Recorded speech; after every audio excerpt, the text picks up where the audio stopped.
Hello दर्शन नमस्ते।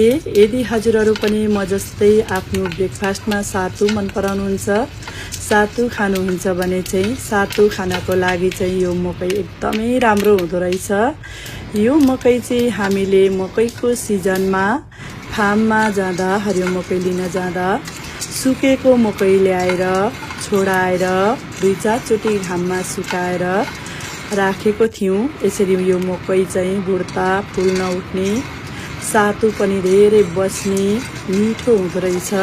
पहिले चाहिँ मैले पपकर्न हाल्थेँ भने अहिले चाहिँ मैले यो मकै हाल्न थालेको छु। यो मकै चाहिँ एकदमै मजाले मेसिनले पिस्ने पनि हुँदो रहेछ। त्यही भएर यो भिडियोमा जानकारीको लागि चाहिँ बनाउँदैछु। एकदमै राम्रो। आज म सातु बनाउँदैछु। त्यही भएर यो मकैको भिडियो मलाई सेयर गर्न मन लाग्यो। यदि हजुरहरू पनि यो मकै लिन चाहनुहुन्छ भने ड्राई मकै ल्याएर घाममा सुकाएर राख्न सक्नुहुन्छ अनि यसरी अरू गेडागुडीसँग मिसाएर एकदमै हेल्दी अनि पोषणयुक्त सातु बनाएर खान सक्नुहुन्छ। Thank you.